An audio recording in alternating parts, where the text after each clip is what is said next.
August 5th, 2023. Well, we've had of course, I mentioned in the last video, the third indictment of former President Trump. And of course, there's been a lot of fallout there, different analysis. I think it's generally, on most of the conservative side, I think it's been seen as being a rather weak and, you know, unreasonable indictment. It's an attempt to use existing laws in ways that they were never meant to be. For instance, fraud, which is one of the charges, is usually thought to be an economic crime, and trying to turn that into speech being fraud, I think, is kind of a real stretch, particularly given Supreme Court rulings. They're really kind of stretching to say that they were trying to deny people their rights. I think, I mean, anybody that's doing any kind of maneuver would be sort of technically that. Essentially, it's basically trying to criminalize Trump's election challenge efforts after the 2020 election and using some laws that probably are inapplicable. However, given the fact you have a radical leftist judge hearing the case before a Democrat jury in a very biased town of D.C., one would tend to think that Trump's defense will have trouble winning in the trial court.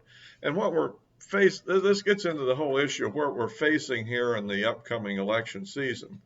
At the present time, Trump is leading in the national polls as far as preference for a Republican nomination by 53%.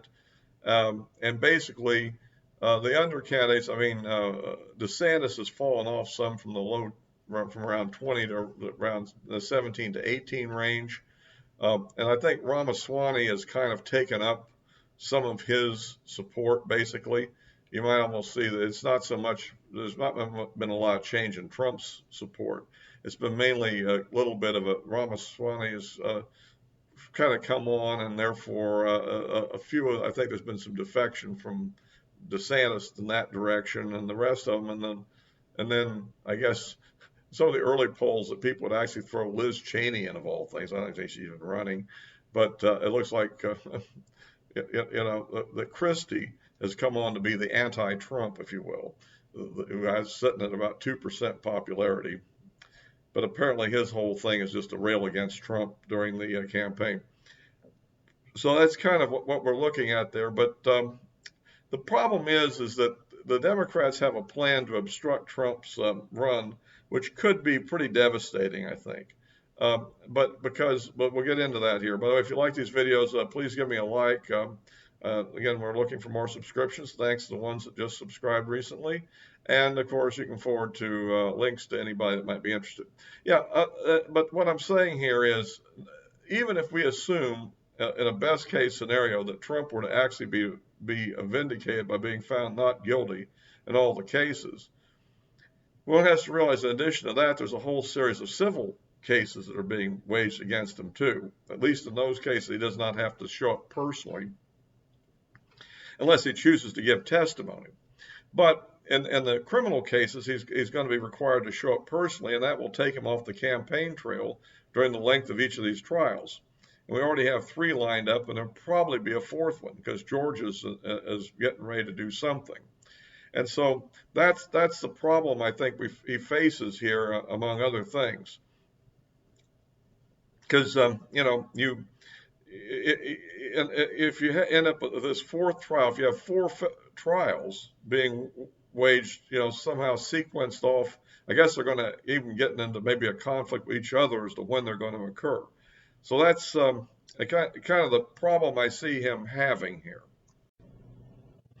So just imagine, with 4 potential trials being spread out through all this period, and then of course we don't know what the effect this will have on the voters. I tend to think it may not have that much impact on the Republican primary at the present time.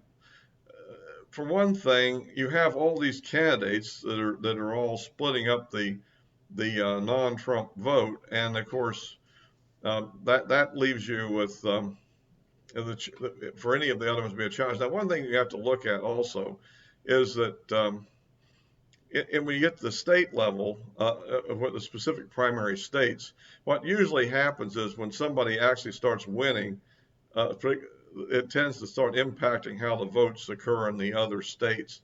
You often have this sort of kind of a cycling effect like that. So that's the point. But the other problem I see is that for instance, I tend to think that, like I've mentioned before in a previous video, that I think that the case that they're filing in Washington will probably be scheduled earlier. In other words, the one in Florida on the documents has been pushed back to late May, and it could even slide further with all sorts of pretrial motions. But the one in D.C. Basically could, first of all, I think it's simpler in a lot of ways. It's almost, how would you say, there's not a lot of documents to deal with. There's no issues about who gets to see the documents, because the other ones in the Miami case, of course, are classified. Some are very highly classified. And so there'll be a lot of debate. Does his attorneys get to see all of them? Does he get to see all of them? And, that kind of thing. Where you don't have that going on in D.C., plus you have a favorable judge that wants to help the prosecution out. So they probably want to get us going by at least January so that we'll just walk all over the campaign. And that's sort of the way I see that will probably play out. I don't know the Georgia case because to me that seems somewhat hokey, but usually they talk about the phone call they made to the Secretary of State, and the idea that that's criminal is absurd. You'd have to have a biased viewpoint, I think, to think that.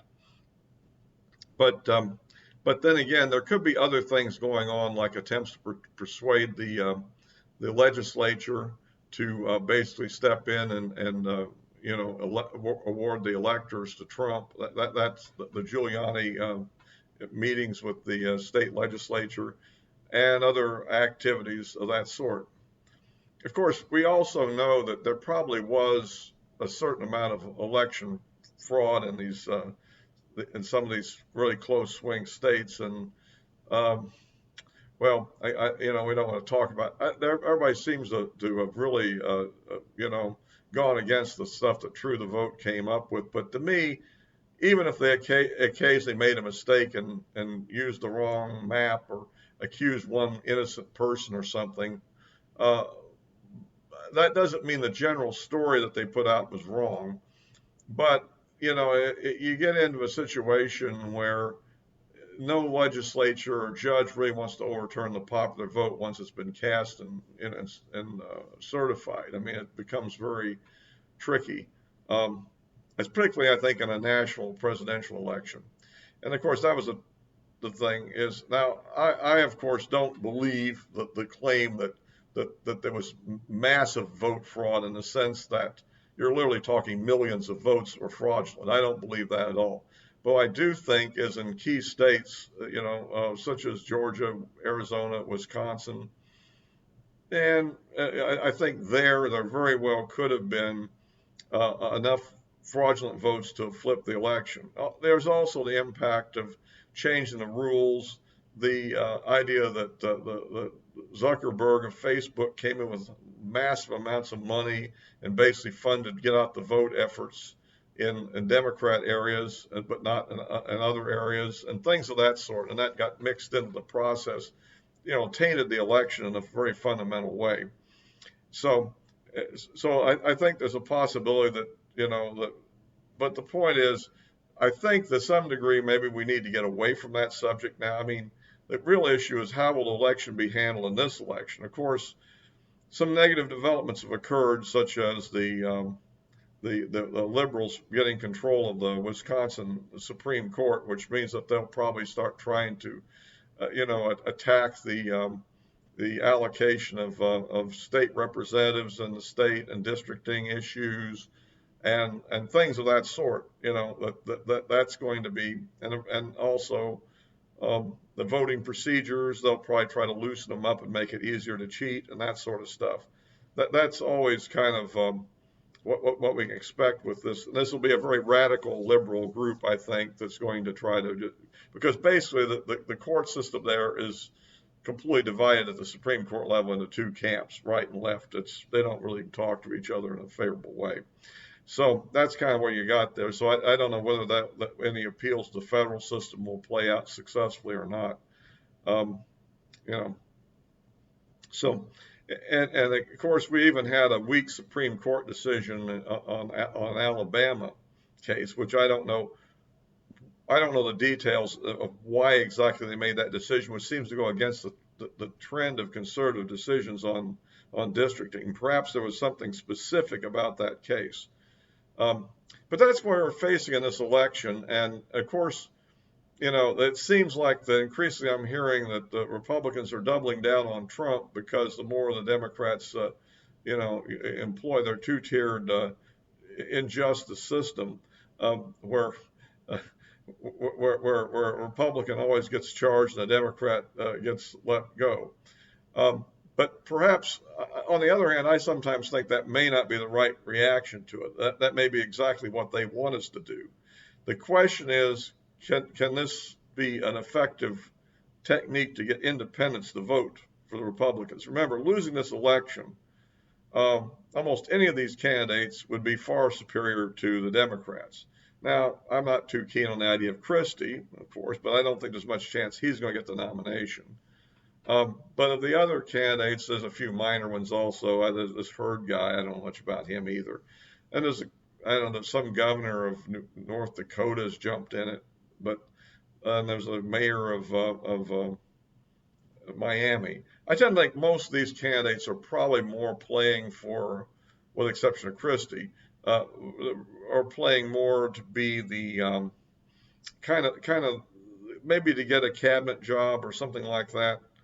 In other words, just to get their name out there, and somebody has to be the Trump's vice president, of course, candidate, and of course we know it won't be Pence, because Pence has got himself locked into this court case, basically to testify against Trump, and of course that's almost destroyed Pence because, Now of course I personally think that Trump made a mistake continuing the effort after the Supreme Court ruled, because it was pretty clear to me that there was no way after that he was going to really prevail, and so there's what they call a just war doctrine, that fighting for the right cause and also with a reasonable chance of success. The idea is even if it's a right cause, if there's no chance of success, you shouldn't necessarily create chaos, so to speak. And I think that's the point here. There was no chance of success because the Democrats had the votes in the House, and he needed to get both houses to rule the other way. And in fact, they also had the votes in the Senate because there were enough people that didn't like Trump in the Senate. I could only name Romney and Murkowski. It would have been enough to have changed the whole thing, and there's probably some others too that would have done that. So that was the whole problem with that. And of course, all this has got him in these problems, which could have been avoided by simply standing down and preparing for the race he's in now anyhow, rather than kind of doing a full Stacey Abrams type thing. But at any rate,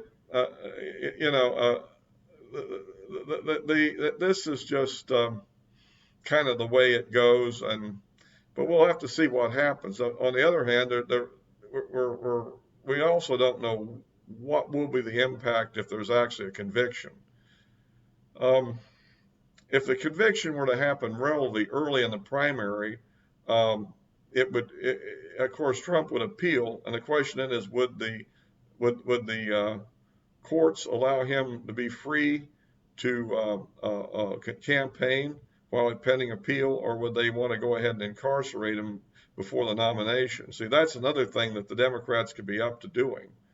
Of course, this will probably end up being in the hands of the Supreme Court, and the question is, will the Supreme Court intervene to help Trump or not? I've been a little disappointed they haven't intervened at all for the people in the January 6th, people who, while I agree some of them are clearly committed criminal acts and should be punished, the bulk of these people really are being punished way disproportionate to what, for instance, liberals in similar events are being handled. And so, and yet I haven't really heard any significant Supreme Court action to kind of rein in these extreme liberal judges in D.C. and what they're doing. So these are the kind of issues that face us here. And I again point out the most important thing is winning this election. I would easily take a DeSantis. I'm not a big fan of Nikki Haley, but heck, that'd be a lot better than a Democrat or Tim Scott or, whatever.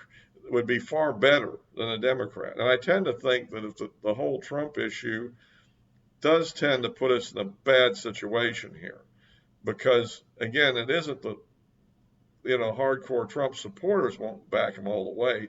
The question is about the independent voter, and I think that's where we're going to face a real problem.